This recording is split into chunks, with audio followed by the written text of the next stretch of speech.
경찰이 또 경찰 짓을 하고 있습니다.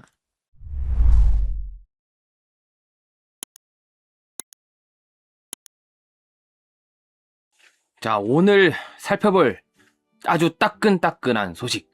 자, 이재명 대통령 비하해도 된다 하고 말할 땐 언제였더니 풍자 티셔츠에 모욕죄 신고가 들어왔다 하는 그런 내용이 되겠습니다. 자, 한 커스텀 티셔츠 제작 업체 대표가 이재명 대통령을 풍자한 티셔츠를 제작했다가 모욕죄 신고를 당했다 하고 이제 주장하고 나섰다는 겁니다. 이 티셔츠 인쇄업자겠죠. 티셔츠 인쇄업자 자신의 SNS에다가 경찰서에서 전화가 왔다. 이재명 대통령님 모욕죄로 신고가 들어왔다고 한다. 제가 사는 지역으로 이 사건이 이송될 것이라고 얘기를 들었다 하는 취지의 내용의 그 게시물을 게재했다고 합니다. 자, 바로 요 내용이 되겠죠. We are family. 우리 식구다. 자, 좀 한동안 지난달에 이재명이 어디 해외 순방 나갔다가 촬영된 그 동영상을 가지고서 AI로 편집한 그 영상이 좀 떠돌았죠. 이제 그거의 한 장면을 이렇게 편집을 해가지고 요거를 어떤 분께서 자기 티셔츠로 만들고 싶다 하니 이것을 제작해달라 하고서 이분한테 요청을 한 것 같습니다. 그래서 자기는 티셔츠 제작업자니까 뭐 요청받은 대로 주문받은 대로 티셔츠를 제작을 해준 거죠. 그런데 이걸 가지고 이재명 대통령을 모욕했다 하는 경찰서의 그런 신고가 들어와서 경찰서로부터 그 연락을 받았다고 합니다. 잠깐 여기서 소위 이 풍자 영상 어떤 거였는지 잠시 여러분 보고 가시겠습니다. 우리가 한 말씀 드리고 싶은데요. 가족이라고 하는 사람들을 이제 식구라고 부르는데 식구. family. 패밀리. Family. We are family. 우리는 식구다. 우리는 식구다. 자, 이런 내용인데요. 이재명 이가 바로 하고 있다. 뭐 이런 취지로 풍자를 한 것 같습니다. 뭐 여러분들께서는 뭐 이게 이재명 얼굴로 보이나요? 뭐 그럴 수도 있고 아닐 수도 있고 사람마다 뭐 다르게 생각을 할 수 있겠죠. 우리는 식구다. 식구. 우리는 식구다. 아마 이재명을 위시한 이 더불어민주당 하고 있는 이 행태가 맞다 하는 것을 은유적으로 나타내고자 이런 영상을 제작한 거 아닐까 하는 그런 생각이 듭니다. 그런데 한번 계속해서 뉴스를 보실까요? 자, 이 티셔츠 제작 업체 대표 뭐라고 하느냐? 주문 의뢰받고 커스텀 제작을 해드렸다. 그러니까 자기가 디자인을 이렇게 기획한 게 아니라 의뢰를 받았다라는 겁니다. 도안을 넘겨받아서 그대로 프린팅 해줬다 이거죠. 자, 정말 신기하다 이런 반응을 네티즌들이 보이고 있다고 합니다. 똑같이 상대 진영 모욕하는데 왜 좌파들은 멀쩡하냐? 민주당을 어떤 풍자 대상으로 한 사람들은 왜 경찰에 조사를 받는 그런 수모를 당해야 되냐? 의뢰 받은 대로 제품 생산하는 자영업자한테 너무 빡빡한 잣대를 들이댄다 하는 등의 반응을 보였고, 또 이재명이가 과거 정치인을 향해 비하 표현을 해도 된다 하는 그런 언급을 했던 발언도 다시 조명되고 있다고 합니다. 지난 2024년 3월 30일 서울 송파구 지원 유세에 나가가지고 이재명이 민주당 대표였던 시절인데 대통령부터 국회의원, 구청장, 시장까지 좀 비하해도 된다. 갖고 놀리고 해도 된다. 대통령이 왕이 아니기 때문이다. 이렇게 얘기를 했고, 그때 당시 이재명이 정치인을 국민을 위해 일하는 모습에 비유하면서 정치인을 비하하고 조롱하고 또 비판할 수 있어야 한다는 취지로 말을 했다고 합니다. 바로 이거죠.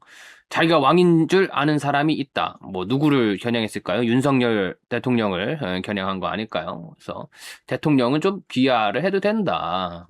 이재명 대표가 일꾼이 와서 주인, 지배자, 왕, 황제인 줄 알고 주인 머리 꼭대기에 앉아서 능멸할 뿐만 아니라 심지어 주인을 탄압하고 고통에 빠뜨리면 용서해야 되겠냐?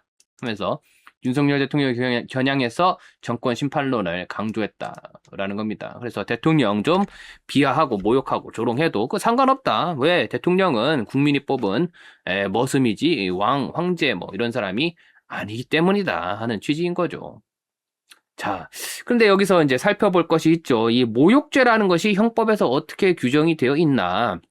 모욕죄는 친고죄입니다. 친고죄라는 게 대체 뭐냐?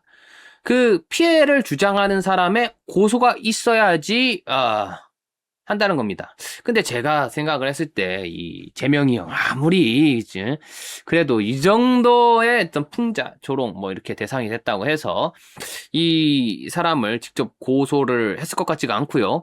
또 이 지금 경찰서 출석을 요구받은 이 자영업자분, 티셔츠 제작업자분 신고가 들어왔다 이런 식으로 표현을 하고 있습니다. 그 얘기인즉 이재명이 고소를 한 사안은 아니라는 거죠.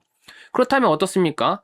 경찰에서 사건을 딱 접수를 받았는데 신고가 들어와 또는 뭐 고발장이 들어와 근데 이게 모욕죄네. 모욕죄는 친고죄잖아. 고소권자가 고소를 해야 되는데 고발이라든지 뭐 제3자는 고소권이 없잖아.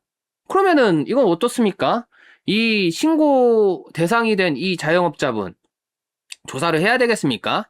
아니죠. 사건을 각하함이 마땅하겠습니다. 그런데 이 사건을 받으면 당연히 각하를 해야죠. 이거는 각하 사안이기 때문에 각하하지 않고 이 신고 대상이 된 이 자영업자분의 이 관할지 경찰서로 사건을 이송하겠다 하는 이 경찰서 누구인지 몰라도 이 서장이라든지 참 것 같습니다. 각하할 사안을 이제 말하자면 수사를 하게 만드는 거죠. 이런 거 전에도 본 적이 있습니다. 바로 이거죠. 문재인을 비난한 비난도 아니죠. 사실 어떻게 보면 보수단체 대표를 압수수색을 했다. 수차례에 걸쳐서 보수단체 압수수색 이 대표를 압수수색하면서 그 배우가 누군지 조사하려고 했습니다. 여러분들 이거 기억하실 겁니다. 지난 2020년에 있었던 그 사건인데요. 자, 여기 보시면 이제 문재인이 얼굴이 썼고 그 일제시대 때 뭐 함흥에서 뭐 어쩌고저쩌고 했다라는 취지입니다. 이거 뭐 모욕이 아니죠. 지금 문재인에 대해서 직접 모욕을 한 게 아니라 그 일제시대에 일본 공무원 했다 이 사실을 적시한 거 아닙니까? 그게 어떻게 모욕죄가 됩니까? 이것을 문재인이가 심지어 그때 당시 현직 대통령이었던 문재인이가 이 전단을 만들어서 뿌린 보수단체 대표를 직접 고소하는 사태가 발생을 했고 경찰에서 보고서 야 이거는 뭐 수사의 사안이냐 각하해버려도 그만인데 자기 인사권자가 자기 인사권자인 대통령이 고소장을 직접 냈다는 이유로 수차례에 걸쳐서 이게 지금 압수수색할 사안입니까? 그냥 이게 모욕이 아닌지 어쩐지 판단만 하면 되죠. 그런데 수차례에 걸쳐서 압수수색하고 경찰서를 불러서 혼내고 다그치고 그랬다고 하는데 거죠.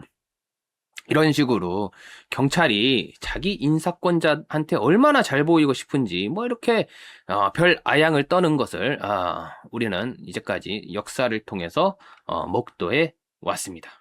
그래서 우리가 여기서 짚고 넘어가야 될 거. 지금 민주당 정권, 이재명 정권이 경찰에 전부 수사권을 맡기는 검찰은 전혀 수사를 하지 못하게 하는 그런 입법을 계속해서 추진하고 실제로 올해 10월이면 검찰청이 역사의 뒤안길로 사라지게 됐습니다. 경찰이야말로 어떻게 보면 권력의 주구라고도 할 수가 있죠. 왜? 검사들이야 좀 말 안 듣고 내쳐지고 하면은 나가서 변호사 하면 그만이잖아요.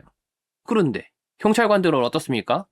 경찰관 옷 벗고 나가면 그냥 옆집 아저씨예요. 그냥 옆집 아저씨입니다. 그러니까 되게 다루기 쉬운 거죠. 여러분, 대한민국의 자유가 이렇게 침식당하고 있습니다. 경찰을 앞세워서 대한민국의 자유를 탄압하는 이 정권, 이 극악무도한 민주당 정권 우리가 심판해야 되지 않겠습니까? 여러분, 민주당 정권 심판하는 데 힘을 많이 보태주시기를 바랍니다.